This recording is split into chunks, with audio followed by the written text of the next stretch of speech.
Yeah, I know. In my dreams. Bullshit. Yeah, in my dreams.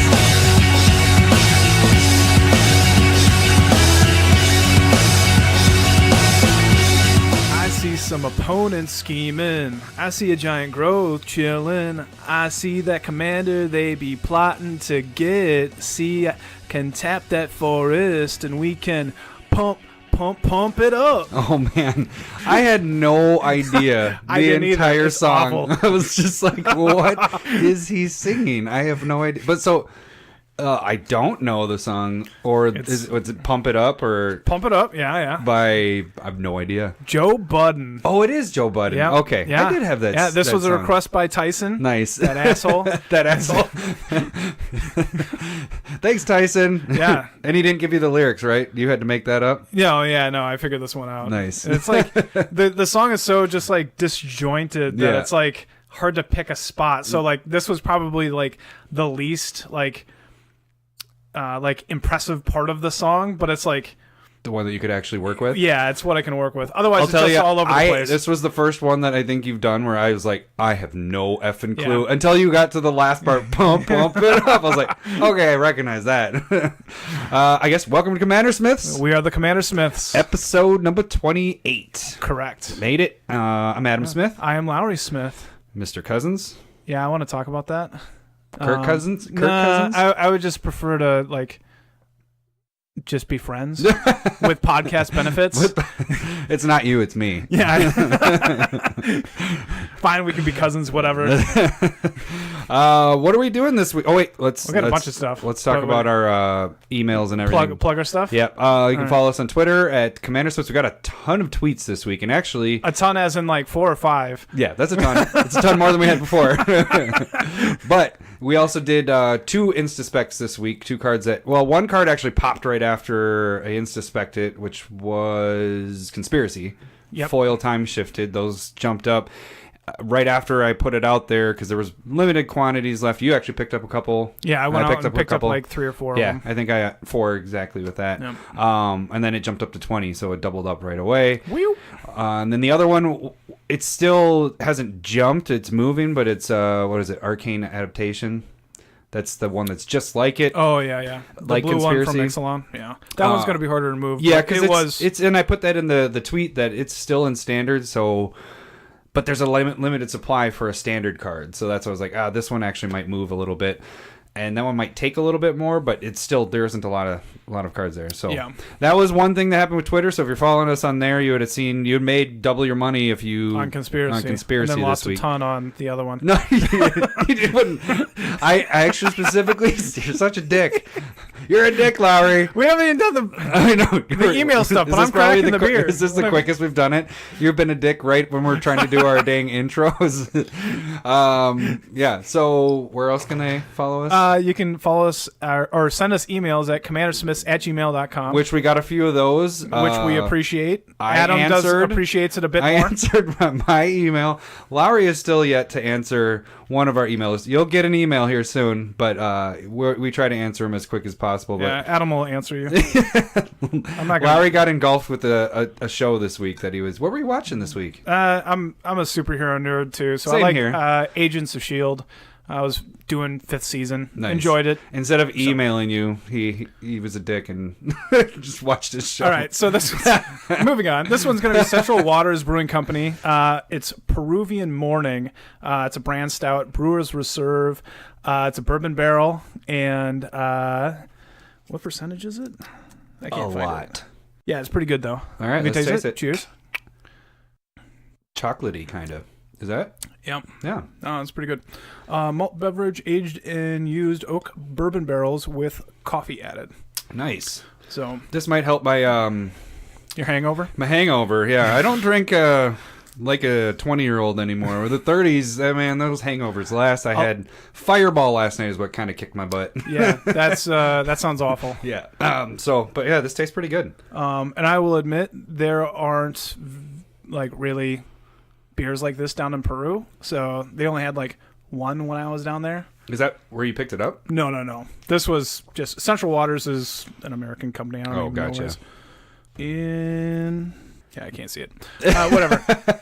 But Cool yeah, story, Lowry. it's a solid beer. Yeah, I like it. It's pretty good. I like every beer. I'm like, oh yeah, it's pretty good. You gotta get me better reaction than it's cold. Yeah, this one's warm. It's like piss. So what was the last thing we got to say? YouTube. Check us out on YouTube if you so choose. Whatever you want to do with that. We did get a couple comments on there this week too. So this week was comments and emails and Twitter stuff. We got a lot of stuff this week. So we don't know how to handle it at this point. It's Lowry's comment. I was like, "Hey, we're getting all these comments. Like, this is getting crazy. I can't handle." Like, I don't know a couple comments. How are we supposed to deal with these 10 people trying to interact with us? I just want to be by myself. Why are people talking to me even though we told them to talk to us? This backfiring. But yeah, so I guess since we're on the YouTube topic right now, somebody did point out, do we want to talk about opposition? We might as well do it instead of last week I brought up opposition with Will Bender, thinking that you can just steal a creature, but I was thinking that it would be tapped before you can use the ability.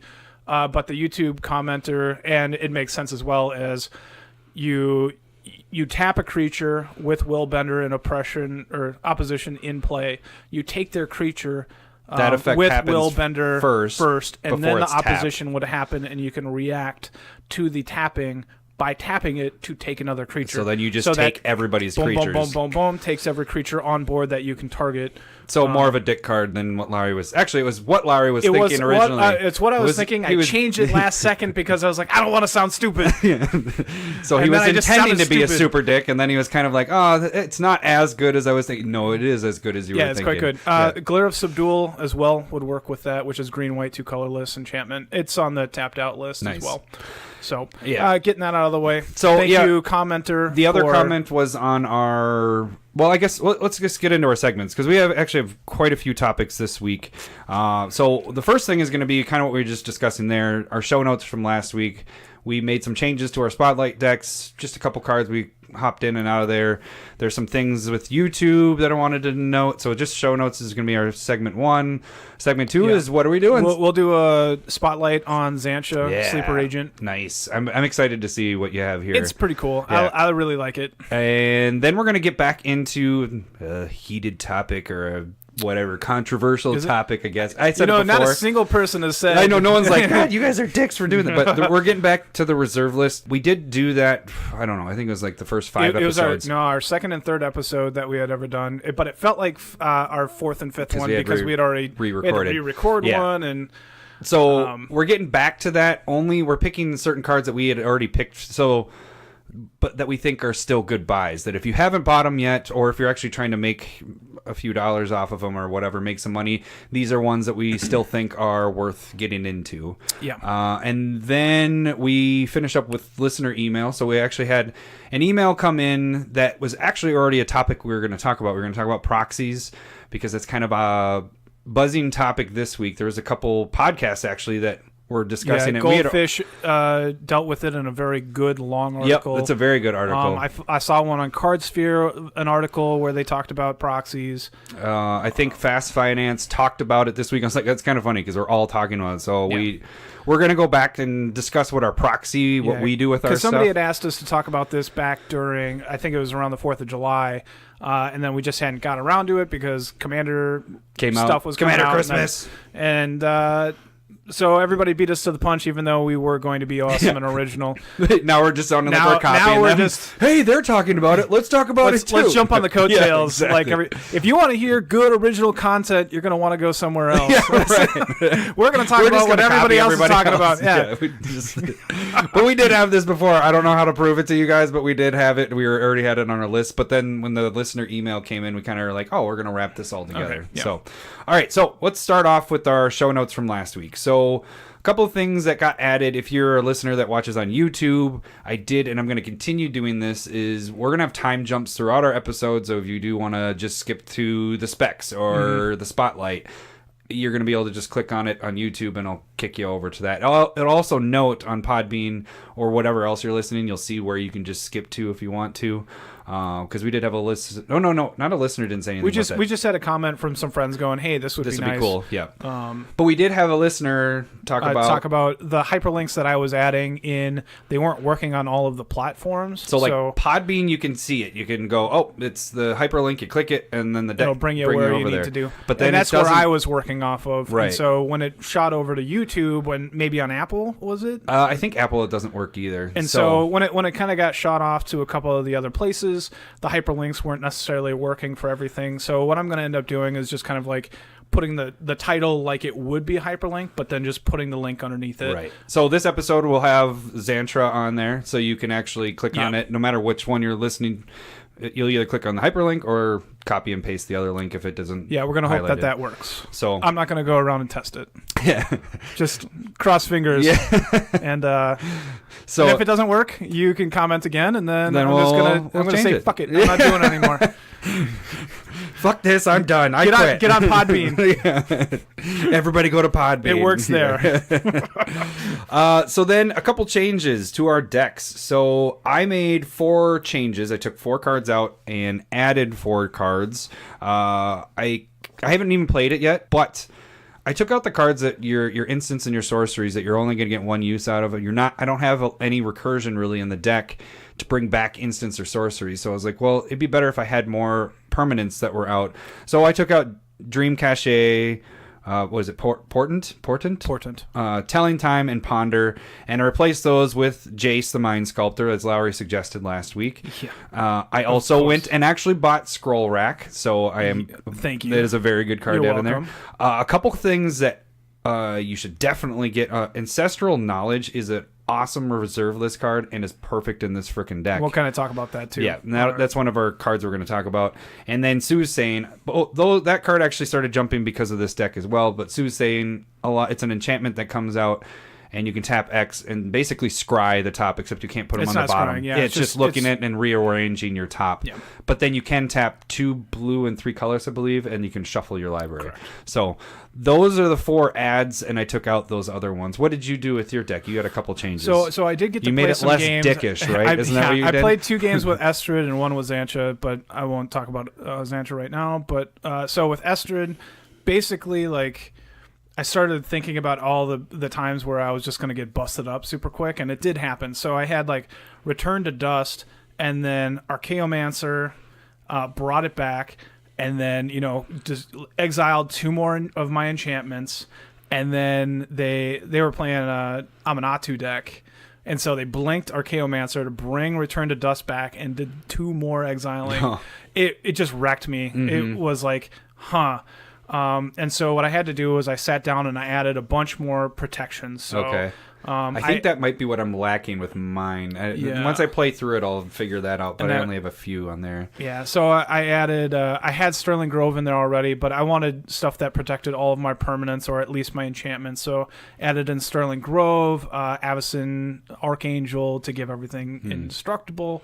Because you had Heroic Intervention already in there, too. I did, but yeah, it just wasn't enough. So I had like 2 or 3. I had like Soul of New Phyrexia. I was just like, got rid of Kataki War's Wage, and I just kind of went all in protecting. I added some tutors. I took out. It's always good to add protection, Lowry.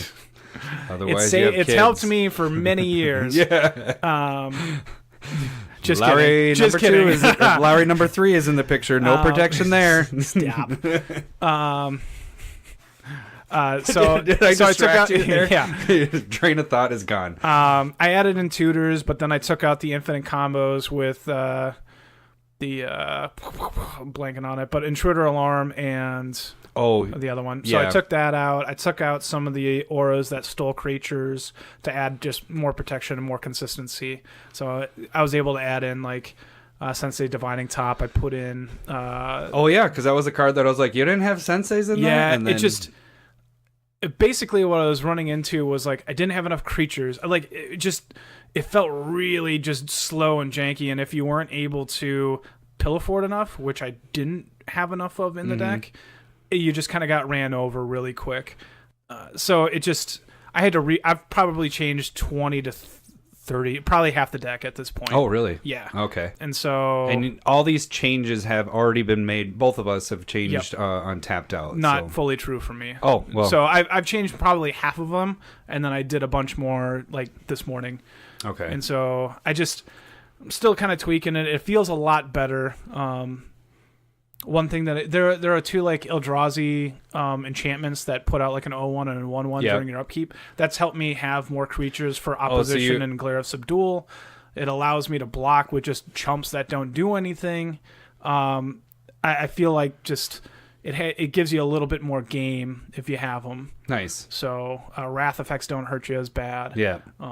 So I'll try and update it this week and then just not have it, and then I'll probably stick with that for a while because I'm going to be going out of town. Yeah. So. And speaking of that, we will probably be we will be recording early, but we'll probably get the next podcast. I'll probably get it out early next week, so you're gonna get a bonus this week where we've been doing that a couple of times. All right, so that's pretty much it for the show notes. The links, time jumps. Okay, so now let's move into our main topic of the week. A spotlight deck. Commander Spotlight? Woo! Yeah. I'm really excited about this one. So we have Xantcha, Sleeper Agent. Why don't you describe what this card does? So she's a 5/5. As she enters the battlefield, an opponent of your choice gains control of it. Xantcha attacks each combat if able and can't attack its owner, which would be me, or a planeswalker I control. Any player can pay 3. Xantcha's controller loses 2 life, and you draw a card. Any player may activate this ability. That's pretty sweet. So the main idea of this deck, what are we looking at here? What are you kind of thinking? The things that I wanted to do was have Xantcha do like the most damage possible. So you're trying to take advantage of her actually the attacking parts? Yeah, so like I do that, so you have some auras and some equipment that can kind of go on her right away. I wanted to be able to have enough, like I wanted to be able to leave my mana up and be able to do stuff reactionary, but if nobody was really attacking me, I'd be able to pay 3 and draw cards off and of they it. lose life and all that and fun I also stuff. wanted to make just everybody want to draw cards and not want to kill her. Yeah. That's another big thing is like the person that has her wants her to die. Yeah, basically. so they're going to be attacking. But at the same time, they don't want to get rid of it because they want to get cards. And so that's where I have discard packages in there. You know what's really funny is if... and I'm really curious, this is such a cool idea for a commander. If the player you give it to, I mean, they kill somebody with commander damage. Yeah. That's the kind of the cool thing, the way you've gone with this deck. Should I talk about what I told you after the one game with her? Sure. Do I want to do that now or at the end? No, go ahead. Okay, so basically what Xantcha did in the one game that I had, it was a 3-person game. So I gave her to the opponent on my left, and he was able to attack after I said go. He got 15 commander damage in before he was able to be blocked. And there were 7 cards drawn off her before she died. Oh, man. And so she did about 29 points of damage while being on the board for a couple of turns. That's awesome. Yeah, and that that was like exactly what I wanted to have happen. The other thing that was really cool, so I had, like I had mentioned, I have a discard package in there. And so turn 3, I had Xantcha. Turn 4, I did have a Soul Ring in play, so I went with Waste Not, which has a bunch of different abilities when your opponent's discard. And then I was able to tap 3, draw a card, they lose 2 life off of Xantcha. Next turn, I cast Ill-Gotten Gains, which everybody discards their hand and then picks 3 cards from their graveyard and puts it back into their hand. And so with Waste Not out, I got a ton of black mana. I got 3 Creatures zombies out of it. I drew 6 cards. And then I was able to play... we'll talk about it, but it's like 4 black mana, take another turn unless somebody like halves their life. Oh, yeah. And so I did that along with... so did they have their life? Or they have their life. They did. And so like it just got bonkers. Like, and That's then awesome. I played another enchantment that... either they discard a card or take 5 life, and so they discarded another card, and I drew a card off that. Nice. And that was turn 5 that I did that. So you played 2 games with her then? Just one. Just one. Okay. Just one. I did lose that all game. in that game. That's kind of crazy. That was turn 3, 4, and 5 that I just talked about, and it was nuts. That's awesome. So yeah, so let's start off. So the beginning of this, you have your first package is I guess you would call it the fork package. Yep. It's all your copying spells. And it goes with the name that I gave the deck. It's Xantcha is forked. Nice. So if you don't know what fork does, it's 2 red and basically it's a instant. You basically can copy any spell that gets cast, and then you can choose Any new instant or targets. sorcery. Yeah. Yep. Or it's instant sorcery. You can do your own, or you can do somebody else's. It doesn't matter. So you have fork, Fury Storm, Reverberate, Dual Caster Mage, Reiterate, and Wild Ricochet. Yep. Which I called Rhetoric when we were going through this, and I just completely. And so they all basically allow you to leave mana up and be able to copy anything that's awesome, like a ramp spell or a removal, or it just allows you to, if nobody plays anything, you just you tap 3 and draw a card off Xantcha. I'm glad you're using Fury Storm from the new. That's one of the new cards from the Commander 18. Yeah, so I like that. Yeah. Fury Storm seems like it's going to be really powerful in this deck because you're leaving up 4 mana. Yeah. And then it seems really cool. So then we get into your next package, and this is more of trying to pump up the creature to make your commander actually kill somebody with commander damage. And I think you can go more or less. I only have kind of 3 in there. Yeah, so he has Inner Demon, which was from Battle Bond, and what that is 2 and 2 black, and it's an enchant creature. When you put it on the creature, it gets 2/2, and it's flying, and then it also becomes a demon, and then all other non-demon creatures get -2/-2, so it's actually kind of like a 2-in-1 because you can board wipe your little counters that might be on the board, or you're making it flying so that it potentially has evasion gets over. to get through, and it makes Xantcha that perfect number of 7 as well. Yeah, and so 7, 14, 21 commander damage. Then you get into Fist of the Demigod, and that's from Shadowmoor. It's a 1/1, the hybrid land, so it's black or red. That one gets, if it's a black creature, gets 1/1 in Wither, and if it's a red creature, gets 1/1 in First Strike. And so essentially, if somebody's trying to chump it, they're going to have a really big creature because it'll get -5, -5, right or off, -7, -7. Yeah, because of the +2 right there, just from that. And it has the First Strike too. So, so it'll deal the damage, give them the counters, and then they, if it was bigger than a 7/7 at that point, it's not going to kill a 7/7. Yeah, that's pretty good. I like that with that. And then your equipment is the Hero's Blade, and that's 2. Equipped creature gets 3/2. You have to equip it for 4. Whenever a legendary creature enters the battlefield under your control, you may attach it. So essentially, your commander comes in, and you don't have to pay the mana to attach this to it because it's a legendary creature. Yeah, I believe that's how that would work, is that it just automatically happens. It turn into an 8/7, and that can be, you can be attacking with an 8/7 on turn 3. Your opponent can to the other opponent. That's pretty tough to kind of fight against. That's pretty sweet. Because you go turn 2, Hero's Blade. Yeah, because I guess it comes in under your control. So when that comes into play, then it goes to to your opponent, and I believe that's just kind of like a triggered ability of the equipment that goes on it. And then you get into your stuff that costs. This is the ramp package. So you want to ramp with this deck because you want to draw as many and give them damage because it's 2 life every card you draw, right? Yeah, nice.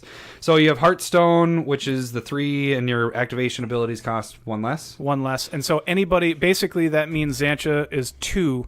You draw a card, they lose 2 life, and that's for everybody. Yeah.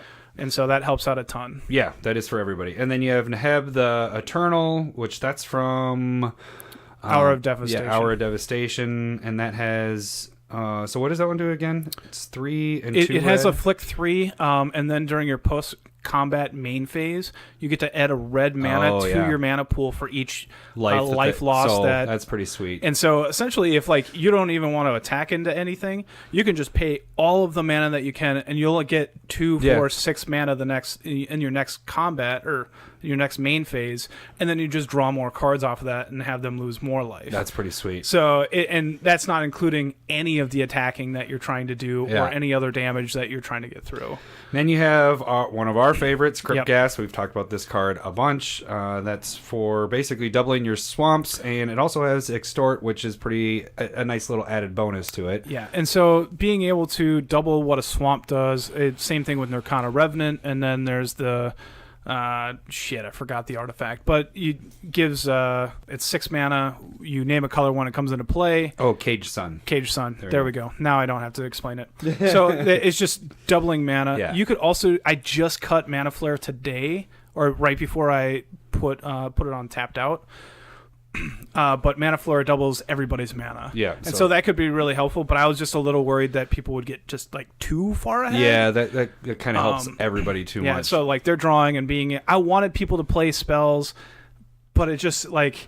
Every time That's I played dangerous. a card like this, it just kicks my ass. Yeah, it's like they don't do what you want them to do by drawing cards. They go, "Oh, thanks, you just allowed me to get my Blightsteel Colossus out." Yeah, and I'm not going to draw dead cards. with Yeah, I'm not going to play any cool spells so that you can fork them. Yeah. Screw that. I'm just going to throw down huge creatures and stomp you. One card I'm really glad that you added in here because I think it's going to be in every single frickin' red deck that I have is Treasure Nabber. Treasure Nabber is just... It feels like really great ramp in this deck because you want... I have a ton of artifact ramp spells in this, enough rocks, and you're going to be just taking other people's rocks and just using that to draw more cards with it. It seems like a really solid card in general, but here, where you want a ton of mana, and you're really not taking it forever. The players get it back, so they can't get really mad at you. They can still get mad. What would you call this package? Do I have a nice package, Larry? Yeah. Nice package. What do you call this package? Because I looked. Yeah, you did. I eyed you up, and I was like... Should I just whip it out? No. You look. Turning my mic. I don't want to look at you. So we have Wall of Souls, which I actually don't have this card. It's a pretty sweet one. The first time I've actually seen this one. 1 and 1 black. Whenever it gets dealt damage, you may redirect that damage to... Or not redirect, but... To a player. To a player. And so it's an 0/4 wall, but when somebody deals damage to it... It deals damage equal to what's Yeah, so you can actually team up with somebody and be like, hey, you want to attack me with your biggest creature? I'm going to block with this and actually redirect it to the opponent that's become the arch enemy. Yeah. Like, that feels like a really cool kind of thing, or it just stops people from throwing a bunch of 2/2s at you, potentially. Just kind of depends on what the situation is, but it felt like a really cool wall to be adding in there. Then you have Crawl Space, which no more than 2 creatures can attack you each combat. Yep. Any other players can attack, so that's fine. Kazul, Tyrant of the Cliffs. Whenever a creature attacks you, they have to pay 3, or you get a 3/3 ogre in play. So that kind of helps out, because people aren't going to want to spend their mana, and you get a 3/3, and so they just go, oh, I'll attack other dickhead instead. The other dickhead that's hitting you with Xantcha. So then you get, and then your last one on here is Varchild, Betrayer of, was it Of Keldor. Keldor? Yeah, so that's a new one from Keldor, Commander. but there's a J. Yeah, kind of like Kirsten, but K, it's not Kajirsten. Kajirsten. That's how I pronounce her name. Yeah, no, but my wife doesn't have a J in her name. No, she does. I was like, that'd be super weird. Yeah, I was like, that's weird. I don't remember ever seeing the J there, but now I'm going to call her Kajirsten. No. Well, our grandparents can't get her name right ever. I know. Nobody can say our dog's name right either. So yeah, I used to think, so his dog is Taka, but I thought it was Tonka, so I'd always call it from Dances with Wolves, Tatanka. Yeah. So I still call him Tatanka. And eventually I was just like, that's not his name, right? Yeah. It's like, I've been calling him that for years. It happens that all the time. Like, he should get the nickname Tonka Truck, Tatanka. Like, he's... Tatanka. Yeah. Okay, so the point of the trader here is actually when it deals the damage, you're giving those survivor tokens to your opponents, but when she leaves play, you get those tokens. And when she leaves play, those tokens that can actually block for you as well. Because... Did you get the other survivors? The other one? No, that one jumped up to like $20. I'm not going to touch that. I don't care enough. But the whole thing is like... I was feeling like since you're kind of messing with everybody in a general sense, you might become a target. And I felt like I have a couple more walls in there, just something that's going to survive an onslaught and slow people down and make them kind of fight amongst themselves a bit more. Yeah. That's more of what I was going with those. Chaos. All right. So it's not really chaos. It's controlled chaos. Yeah. So then we kind of get into because you're drawing so much, you want to have an ability of being able to dump these cards and get rid of them. Discarding, well, the whole thing, is this a discard package that we're... Okay, yeah. So the discard package is more like I'm making everybody discard. and that forces people to want to draw cards. Yeah. Because number one, it sucks if you only have discard and there's no like way of getting out of it. The game just stalls and slows down. But if you keep Xantcha on the battlefield, then people are going to want to use her, even the person that has her, and they're like, okay, I need cards. And so that's what I'm funny. going for. For the longest, up until right now, I thought that the player that had her couldn't use it, but it says any player. Any player, the player can, fuck it, I'll take 2 life. I get to draw a card. Yeah, that's what I'm going for. Is I want you to have little amount of cards. I want to be able to. I want the draw ability to happen as much as possible. And this was a short, like she was only on the battlefield for maybe 4 turns. 7 cards were drawn. You know what I mean? Mm-hmm. That's crazy. So if this is it was a 3-person game. If it's in a 4-person game, that might make more, even more cards drawn and more life lost off of it. You know what you should add to this deck? You know what card I'm going to say, or what ability? Which one? Infect. You did it to your other deck. Nope, I took it out. Did you really? Yes. That was you. I put Dominating Licid in that place. You couldn't handle it. You're like, God, I hate myself. I just gotta... Do you know every card? I was just like, oh, what do I cut? Oh, this card that I hate myself for, and then I took it out from Astrid. So I like the deck a lot better. I don't know if it's better per se, but I like it. I feel better about yourself. it. Yeah, exactly. I'm able to sleep at night now. All right, so back to the discard stuff. So we have Words of Waste, and that's an enchantment, 2 and 1 black. The next time you draw a card this turn, each opponent discards a card from his or her hand instead. So you tap 1 to do that. So you tap 1 to do that. But the cool thing is if Xantcha's in play, you can pay basically 4, not draw a card, have that person lose 2 life, and everybody else discards a card. So you can do it on demand. Yeah. Now this one is one of my favorites. I play this card quite a bit. Is Sire of Insanity, and it's 4, a black and a red, and it's a demon. Yep, demon. Yep. 6/4, but it's at the end of every turn. Every upkeep. So discard end of turn. Everybody discards their hand. So you're getting everybody at the end of your turn. Everybody's cards are discarded. Yep. So that's kind of the sweet thing is, and people I think when I've played this a lot are like, no, it's just you're discarding. No, it's everybody. Yeah. So you get everybody that first turn, and so kind of how you play around with that card is you play it. Everybody discards their hand. And then what you do is you wait until that effect happens right at the end before they say go to you. And then you spend as much mana as you can to draw as many cards as you can. And then you have some mana or like some cards to play with during your turn. Right. And that's what would end up happening, I believe, with Xantcha in play and Sire of Insanity. Yeah. So because you'd still discard your hand at the end of your turn, but you're trying to play as many cards as you can. Right. Yeah, so you'd be able to do it right after the discard part, and then you tap all the mana before it starts your turn. Yep. Because it says at the beginning, and it's not at the end. At the beginning, yeah, and then after that, you do your fast effects. Yep.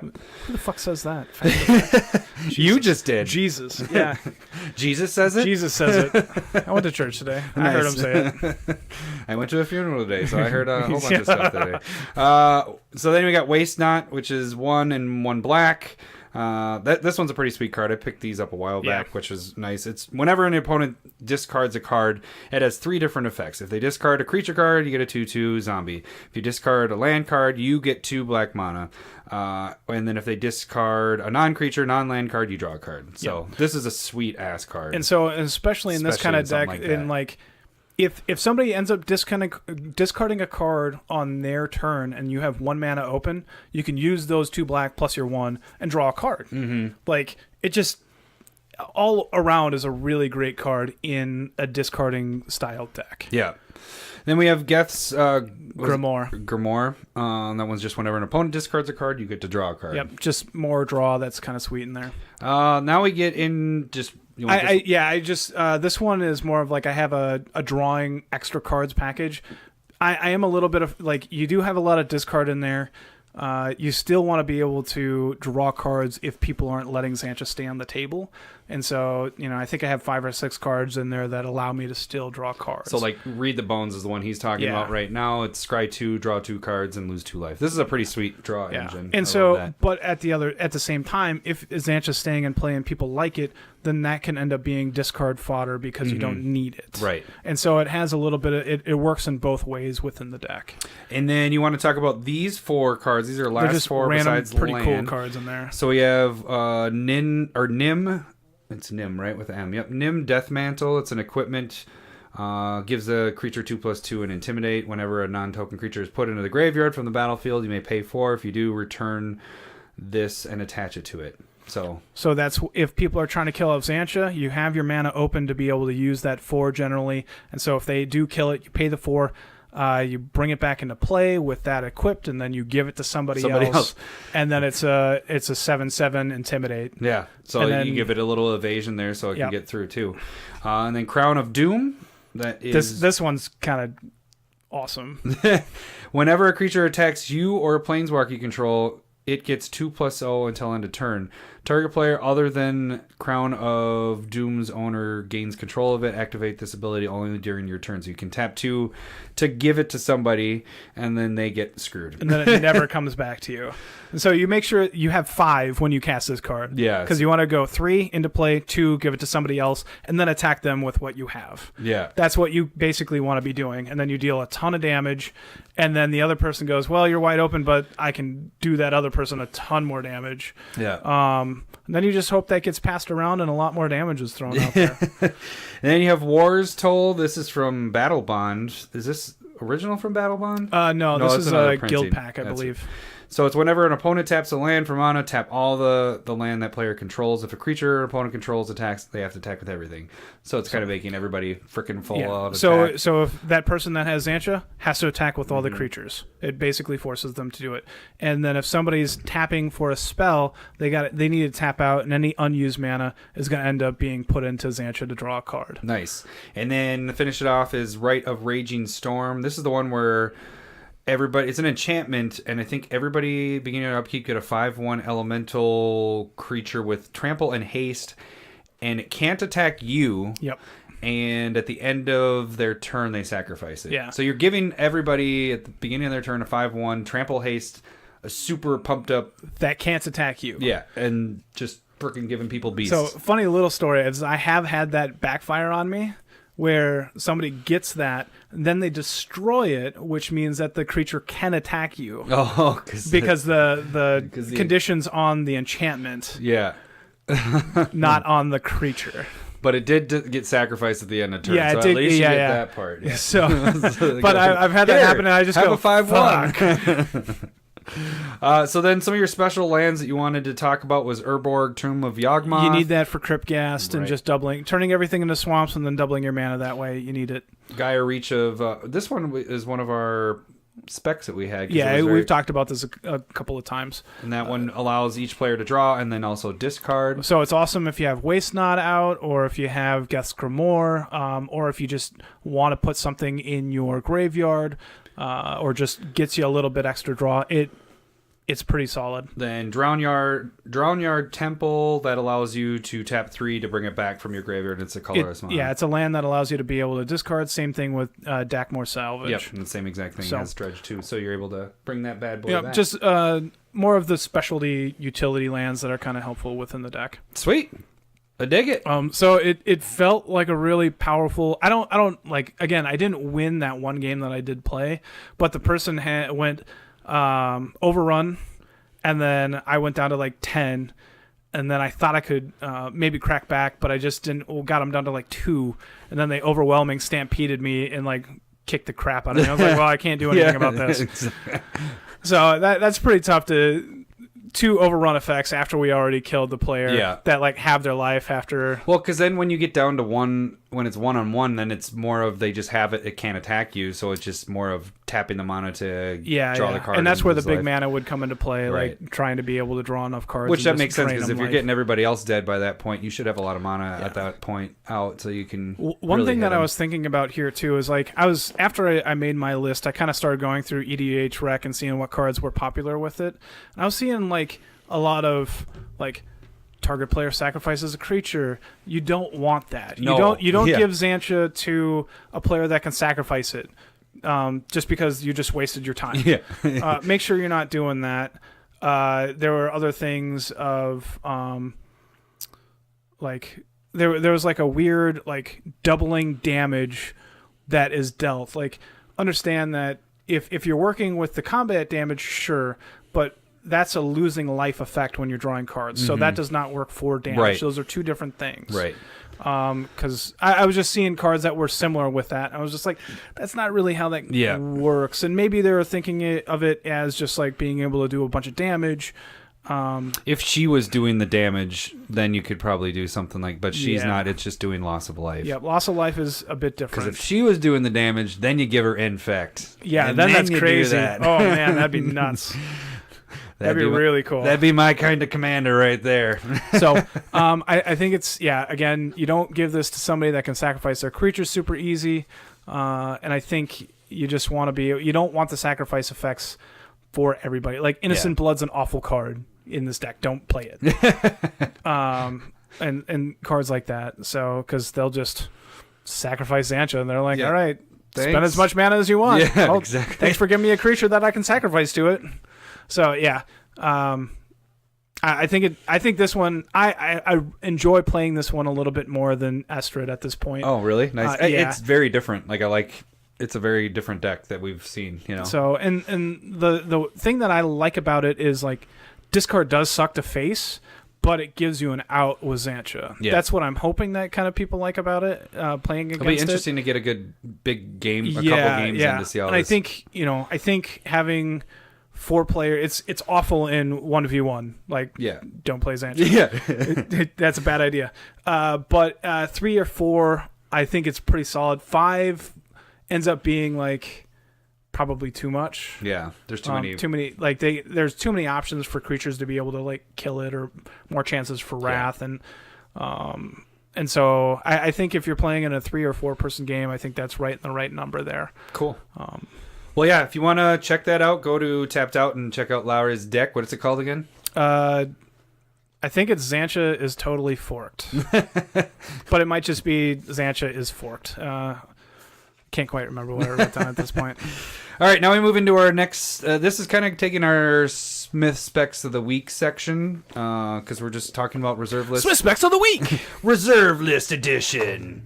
So why don't you start us off, Lowry? These pretty much most of these cards. There's a couple here that Lowry's going to go over. They're a little more spendy, but they're still worth getting because they're very good cards. Yeah. And they could definitely will go up. Not could definitely. That was a weird fucking sentence. They could maybe possibly definitely go up at some point, maybe in the near or later future.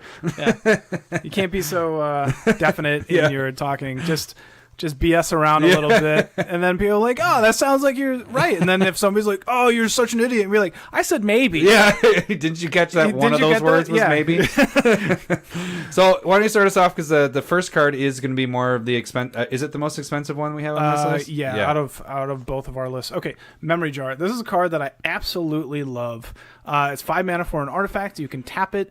Everybody removes their hand from the game. You draw 7 cards. Everybody draws 7 cards. And then at the end of the turn, everybody discards those cards and then put their old hand back into their hand. So you're potentially using this not the turn it comes out necessarily. You want to wait one turn, but you can still have it go off whenever you need to. And then you get the advantage of if you get creatures or permanents to play it, and if they don't have, if they pull permanents and lands, it's pretty much going in their graveyard afterwards. It has them discarding a ton of cards. Yeah. It has everybody drawing a ton of cards. Like, it works in Nekasar. It works in... It could probably work in Xantcha here. It works in Niv Miz at the Firemind. It works in Nath of the Gilt Leaf.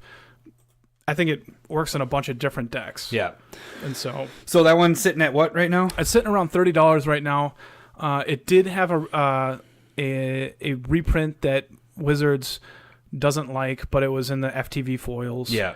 And that's probably what's suppressing the price at this point. But again, this is a really good card. This is a usable card. Yeah. Very usable card. I have that in my... which one did you say there? The... Nekasar deck. Okay. Yep. So then next card is Sustaining Spirit. It's $2 right now. So we picked these up for under $1 about a year ago or whatever. Yeah. This one has a cumulative upkeep. It's 1 and 1 white. And cumulative upkeep is 1 and 1 white, but then your life can't go below 1. It basically becomes 1. Yeah, it's an 0/3 creature. This works with that enchantment from Amonkhet that makes it so that counters can't be placed on permanents or people. So then, cumulative upkeep basically becomes what is it? Solemnity. Solemnity, there we go. And so that makes it really, you got to actually remove the creature. The upkeep isn't going to catch up to you. Yeah. So it's $2 right now. So this is a reserve list. Like I said, everything here, reserve list. So yeah, it's a pretty solid card, I'd say. Yeah. What's the next one? The next one that I want to talk about is Anvil of Bogarden. It's sitting around $18 right now, but it's 2-mana artifact. Each player draws an extra card and then discards a card. This one we did not have on our list originally because I remember afterwards, after we did the podcast, I was like, Anvil. I think it was a YouTube video I saw of cards that were underrated of the reserve list. And I was like, dude, this one is probably one we should look at picking up. And so actually, did you pick up ones after that, or do you already had it? I just picked up one. Okay. I had one years ago and I traded it at like $8, and like instantly regretted it because I wanted it for a deck, and then I just didn't pick it up until actually this last week. Yeah. So it gets you an extra draw. It feeds into graveyard shenanigans. Yeah. It seems like it's a good card. Reserve list cards that are usable are gonna be ones that are gonna keep going continually picked up. And even if they don't spike, they're just gonna. As long as there's a use, it's not going to go down. Right. The next one is a card that I personally like a little more than Lowry does, but it's Purgatory. And what it is, we talked about this one before too, but 1 white, 1 black, 2 colorless, and then it all depends on the player. Like Lowry plays a lot more recursion than I do, so this more fits my style than Lowry's. Yeah. So I maybe will have 1 or 2 things where I'm bringing stuff back from the graveyard. Depends on the deck. It always depends on the deck. But more often than not, I'm not playing as much playing from my graveyard. What this does is when your creature dies, it gets exiled and goes underneath the enchantment.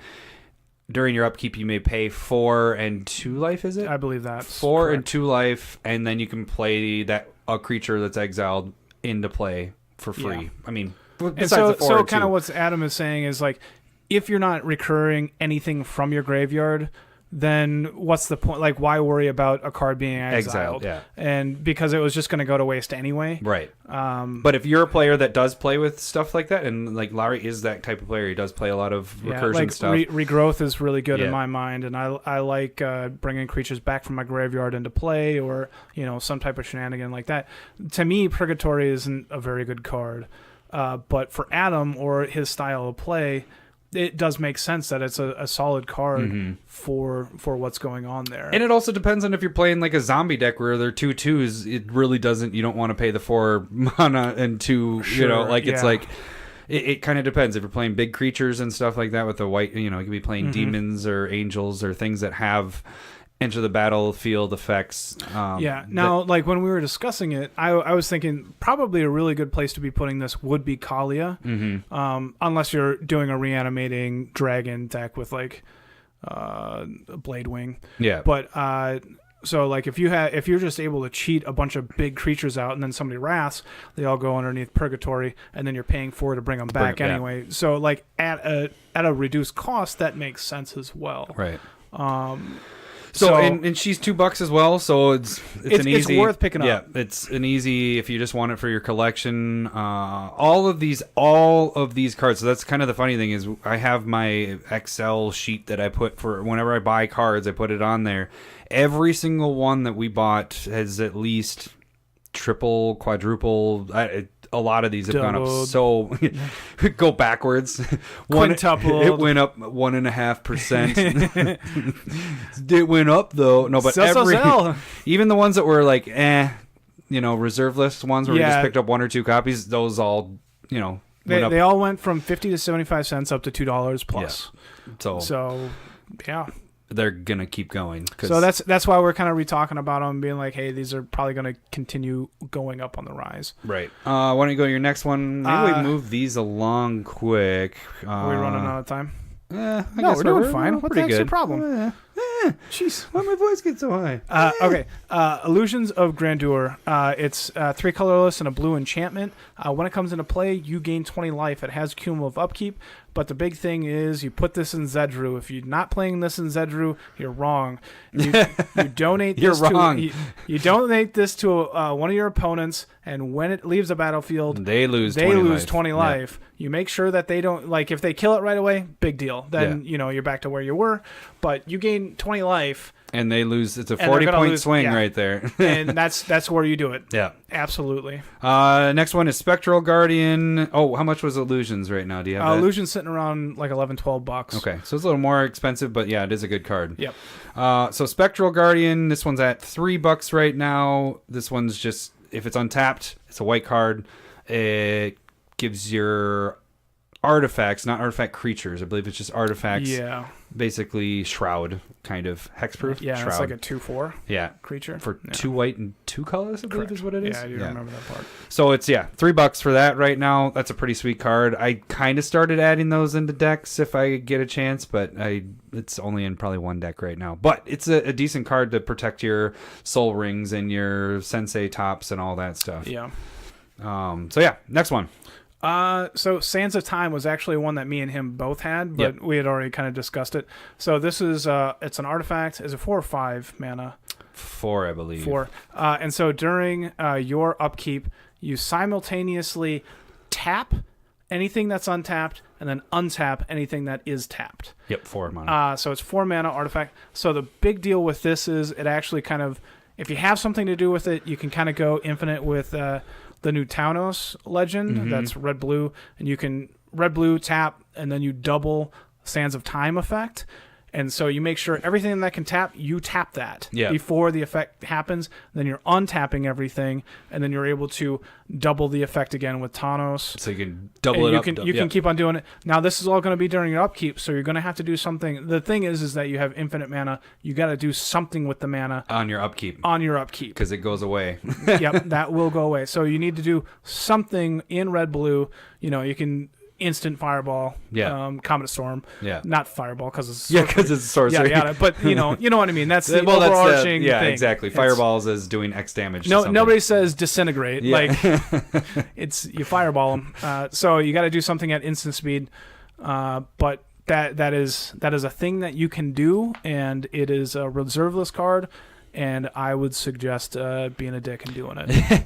It's kind of the same lines of what's the dude?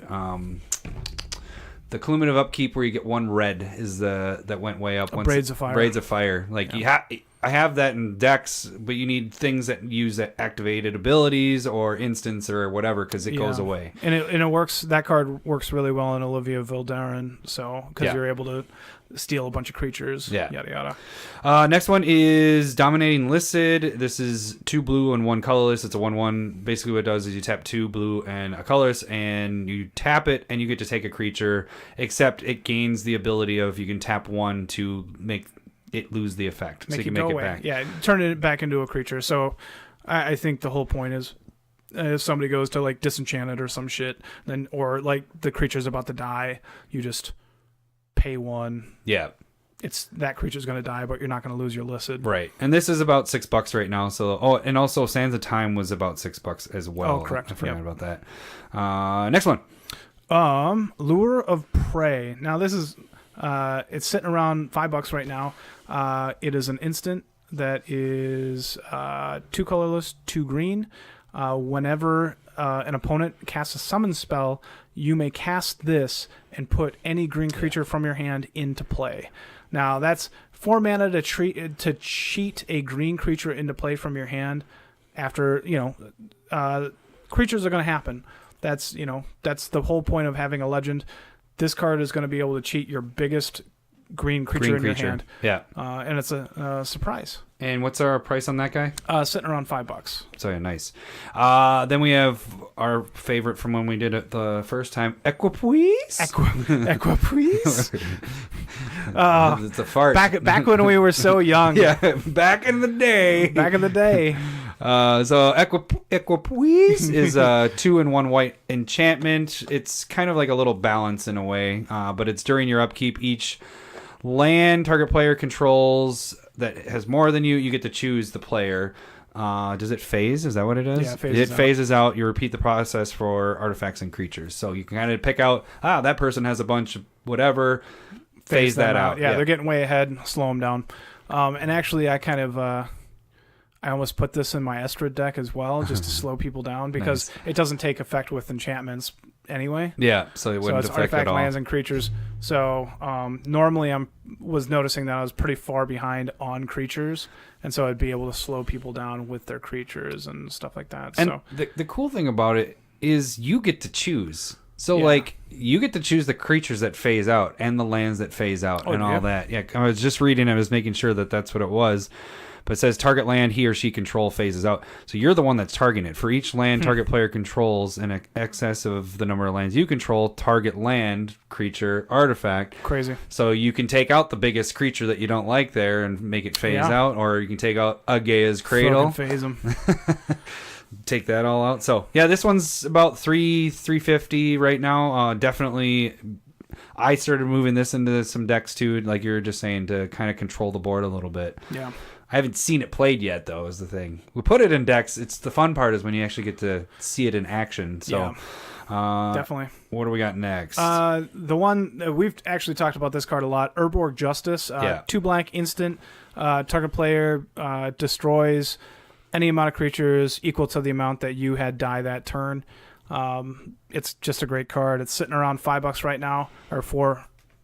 And so if you're playing it works in so it's an instant, many. which is pretty sweet. So if somebody's coming to kill you, you block with everything, chump block, have a ton die, then you have them destroy as many creatures as you just had die. You can sacrifice all your creatures and do the effect. Yeah, like I was doing in Krav and Regna. It's a pretty solid card. Yeah, it's a very good in card. general. I like that card. And then we get into how much was that one? That one is $4. That's right. Yeah. So then we have Natural Balance. Very long text in this one, but what it is everybody gets to 5 land. Either if you don't have 5 land, you get to go search for basic land, put it into play. If you have more than 5 land, you go down to 5 land. Reduce down to it. Yeah. So it's 2 green, 2 colorless sorcery. And this scene is really relevant if you're in early game with like Lord Windgrace or something, or if you have sacrificing land effects. Gitrog would work with this too. Yeah, Gitrog would be great. Titania would be awesome. And this one's at $3 right now too, so it's pretty cheap. Go ahead, Lau. Righteous War, enchantment for a colorless white and a black. All your white creatures get protection from black, and all your black creatures get protection from white. And that's just for you. And so if you have a black-white creature, it has protection from black and white. And that's, it's great protection. Like, just think about Animar, Soul of Elements. Mm-hmm. It's so hard to get rid of with spot removal because the best ones are in black and white. Right. And your creatures get the protection. And so you just gave them the protection of Animar in your black-white deck. Like, it's a really good card when it comes to that kind of thing. Mm-hmm. And then we get into Reparations. We've talked about this card being really good. It's $7, so it's a little more expensive than the others. But when it's ever target opponent, or whenever an opponent casts a spell that targets you or a creature you control, you may draw a card. It's a white, blue, and colorless to come into play. Yeah, no, it's a solid card to have people not target you nearly as much. Oh, right. Heatstroke is one. It's sitting around $4 right now. It's an enchantment in 2 colorless, 1 red, and any creature that blocks, or destroy any creature that blocks this turn, and destroy any creature that is blocked this turn. Mm-hmm. So like where I've kind of used it, you haven't seen it, but I put it in any deck where I'm heavy and indestructible, so that indestructible isn't going to be dead or dying. Or I put it into a deck where I'm creating a ton of tokens. So it doesn't matter as much with your tokens because they're so probably you're going just to die throwing anyways. ones away and you're using them basically as removal spells if they block or if you block with them. That's a good idea. So that's kind of where I use that card, and it's a solid card. The next is one that we talked about earlier, and this is one that really I have a double check and a star next to, so it means really get this card.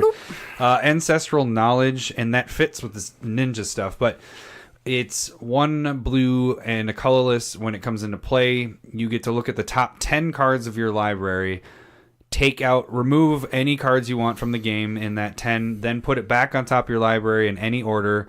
It has cumulative upkeep 1, but right there, you're just setting your top your top you get to, cards. Yeah, you get to look at the top 10 cards. Then you Rico and whatever else ninjas you have, and you're able to put 2-3 cards in your hand of the biggest ones that you have. And you set it up so you're getting your 10 drop on top or your 7 drop. So you're going to be doing a lot of damage. And it's only a cumulative upkeep of 1, so it's pretty easy to pay at your next turn or 2 if you really need it to keep, draw those cards. And but after hopefully it leaves the battlefield, you shuffle your library. So you don't lose those cards or anything. And you're also filtering out. If you're late game and you already have enough land, exile all those land that are in there, so you don't draw those even if you have end up shuffling your library. So this card definitely, I picked up more of them, even though it's at, what do I have it at right now? $8 right now. Yeah.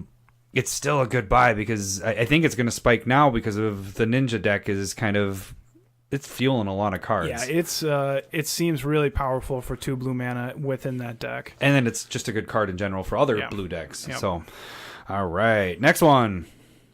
Shimmer. I like that one. I like when you picked that. I hadn't owned this one even when you had it on the reserve list stuff when we did this last time, and I finally went and picked up a few of these because I like this one a lot. So Shimmer is an enchantment, 2 colorless, 2 blue, and then when it comes into play, you name a land type, and those basic lands are gain phasing. So you can really mess with somebody's mana if they're like... You're going to be called a dick. You are going to be called a dick. Yeah, you will. And you deserve it, but that's what you need to be doing. So this card's sitting around like $3-4. I'd say at least go out and get one. One at least, yeah. I mean, if they come up with like a blue-white Teferi... Oh, they already did. But that could be your commander. Yeah. That I think you could go phasing tribal, like that theme, and that still piss people off, but you'd be like, that's what he does. He phases stuff. I like it. Next one is Ritual of the Machine. This is it's a black take control. You sacrifice a creature and you gain control of a non-black, non-artifact creature. You don't see that very often in black. And this is about a $5 card. So 2 black, 2 colors. Steal a creature. Yeah. Pretty good. Seems like a powerful effect. Especially for black. I mean, you just don't see that. So, anyways, go ahead. Next one would be Unfulfilled Desires. This is sitting around $3 right now. It is an enchantment that is colorless, blue, and a black. You can pay 1 and 2 life, I'm guessing. I should have freaking guessed, checked it. But it's what is it? Which 1 again? mana and 2 life, Unfulfilled Desires. And then you draw a card and discard a card. So again, this is something that's filling kind of like a filtering role, able to put creatures or cards into your graveyard that you want. And you're able to kind of control that. And you're pay able to, 1 and 1 life. Oh, it's 1 and 1 life, so better than I was thinking. Yeah. But it's still just, it allows you to just kind of draw cards and filter out if you have stuff that you don't need. Yeah, it's pretty good. And it's $3 right now, right? Yep, $3. Nice. Next one is An-Zerrin. Zerrin runes? I'll just call I agree. I'll call An-Z runes. An-Z runes. This is a very good card for tribal hate. Going against tribal. So it's 2 red enchantment. Choose a creature type. Creatures of that chosen type. Don't untap during their controller's untap phase. I mean, you go against a lot of commander decks. Go tribal. Yeah, people like playing dragons. Yeah. They like playing angel heavy demons.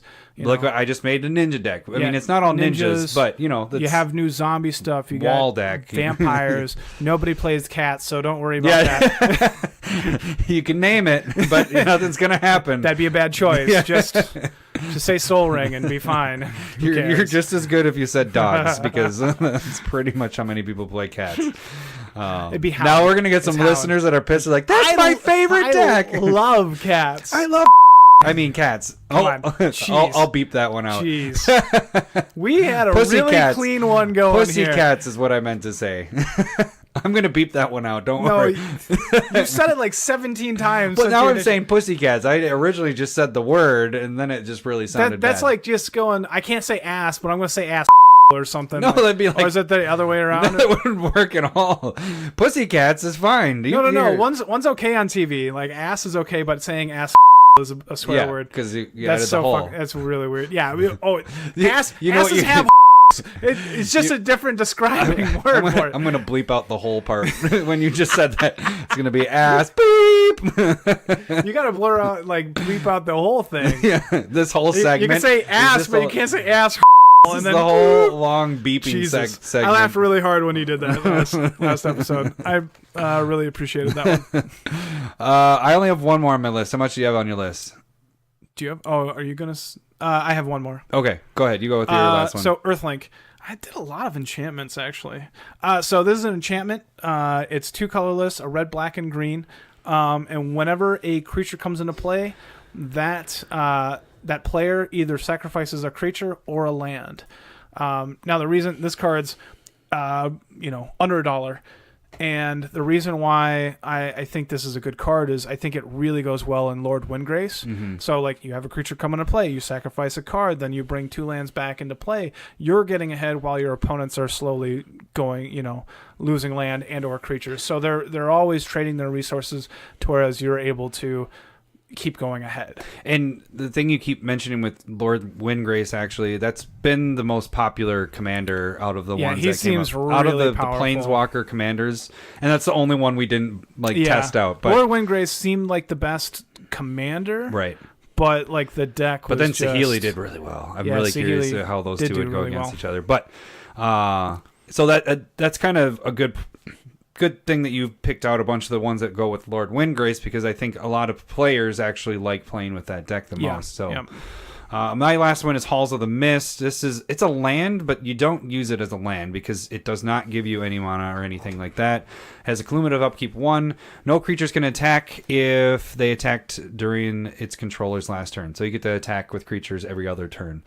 Interesting card, $2. Oh, and I also didn't with An-Zerrin. That was $2, and this is $2 as well. How much was I said Earthlink's under $1. Oh yeah, you did. That's you right. keep asking me, and I keep already saying it.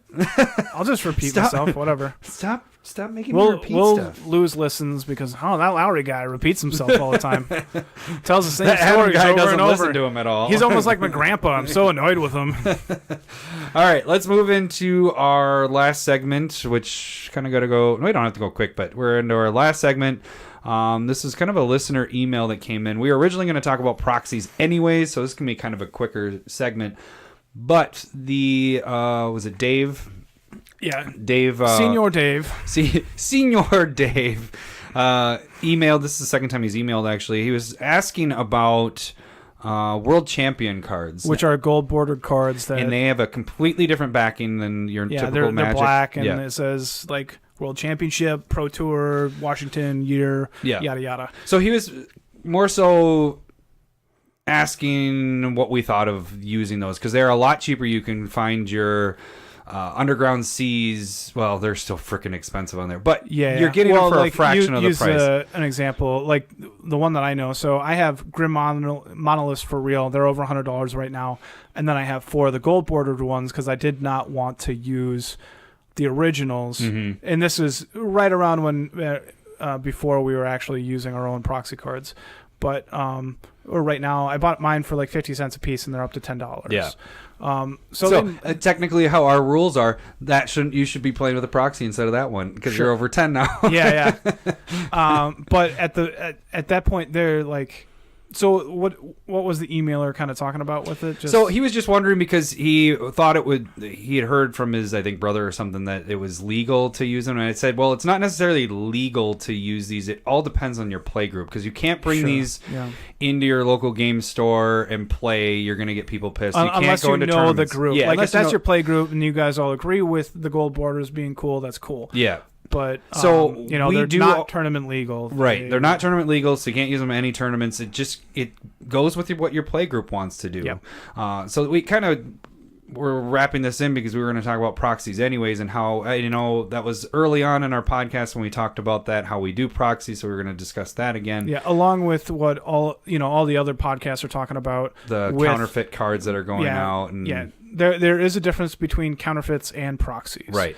And in the Goldfish article, they really talked about it where counterfeiters are starting to call them proxies to legitimize it a bit better. Yeah. And there are definitely some issues with that. So with proxies, we make it so they aren't...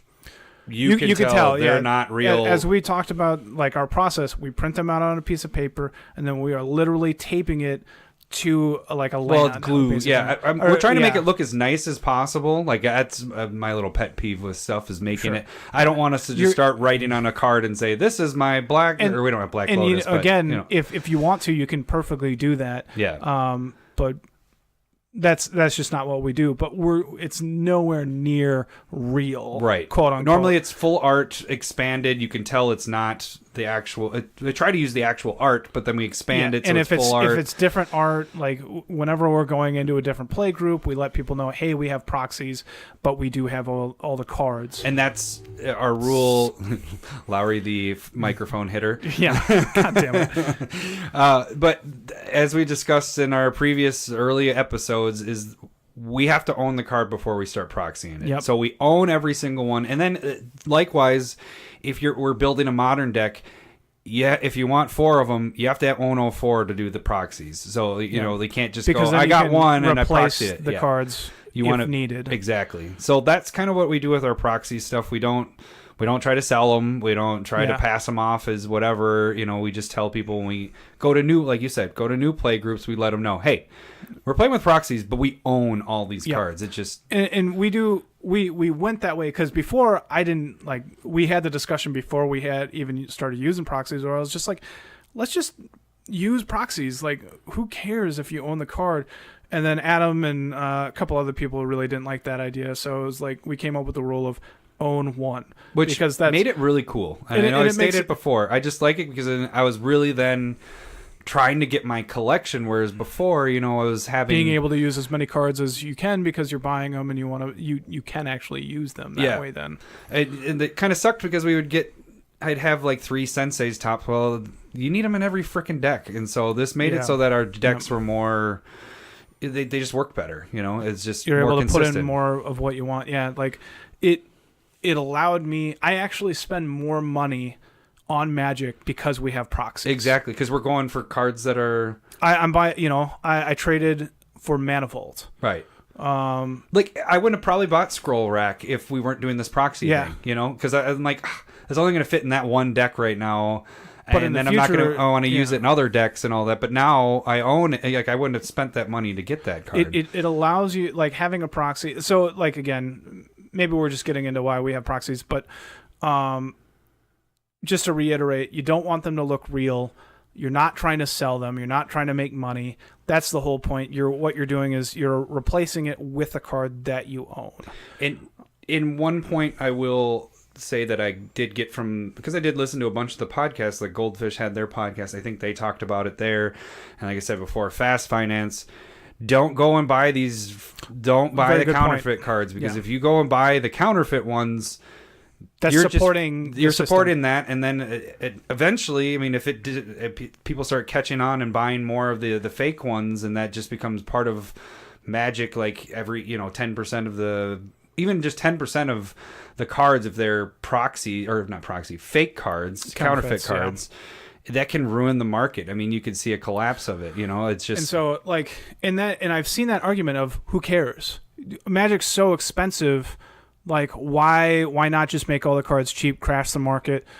Like, and you're just kind of going, okay, number one, like maybe it's against what we want to have happen because we are kind of playing the market with our specs and stuff like that. So we probably have a bias in that we don't want the market to crash because we've put a bunch of money into it. Yeah.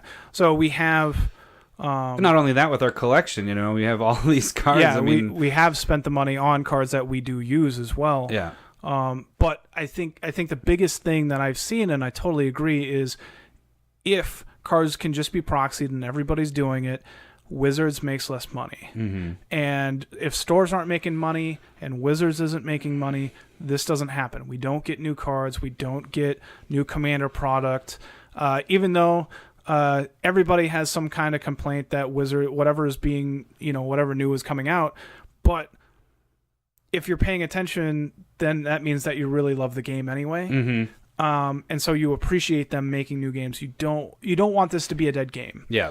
And that's the thing that's scary about it. You do need money to be flowing through the game for it to be alive. And that's what's made it last for freaking 25 years. Yep. It's been a healthy game. And one thing one point I did hear also from another podcast. Oh, this is the stealing episode. We're taking. I told you, if you want original content, go somewhere else. But it was a good point, and I haven't actually had a chance to discuss it with you because I wanted to wait until we got on the podcast to go through all this, because it's just better to have our natural reactions to this. I don't want any idea of what we're doing. We don't talk at all now. It's a lot easier. Yeah, I actually like not talking to you as much now.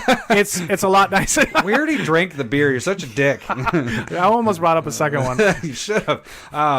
But the one point that I don't remember which cast said it, but it was a good point, saying that if people start buying more counterfeits and doing all that, Wizards is going to have to start spending money at tournaments and that's why it really came up. There was the one tournament, the guy that got busted with, he said he bought them and they deck checked them and found like 3 of them were fake. Oh, or serious? something. Yeah. So that's what started all this whole happen. storm. Okay. So the thing is then you're going to have Wizards having to spend more resources on trying to figure out what is fake and doing different things to the cards. Yeah, and that cost gets passed on to us, so your packs start going up and everything starts going up. So it actually ends up. So if you end up supporting and buying, just sit down. It's not that bad. Like I said, when we're printing off the paper, for me, I could tell that there was a consistency issue throughout my deck, but that's why I double sleeve, and now I can't tell the difference. Yeah, if you're concerned about that, and I double sleeve real cards, and then any of the paper glued on proxies. You don't,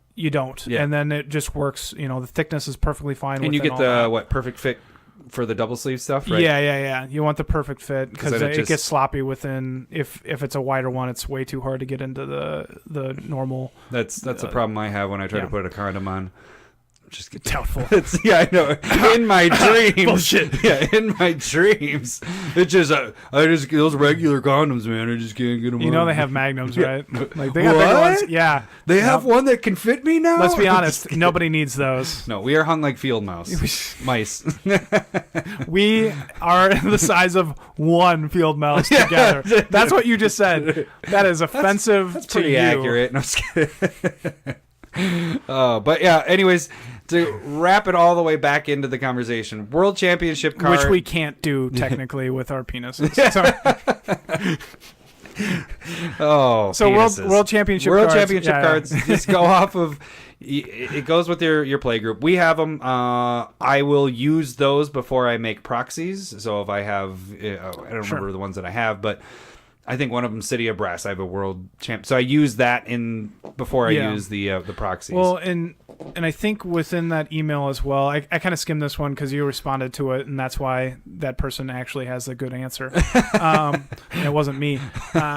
So this is something that could potentially be speculatable. Right? Is that a word? Yeah, maybe. Those cards. I mean, but they're still going up. I mean, there's a demand for these cards, so probably sit down and check them out. I think Force of Will is over $10. That's gold bordered.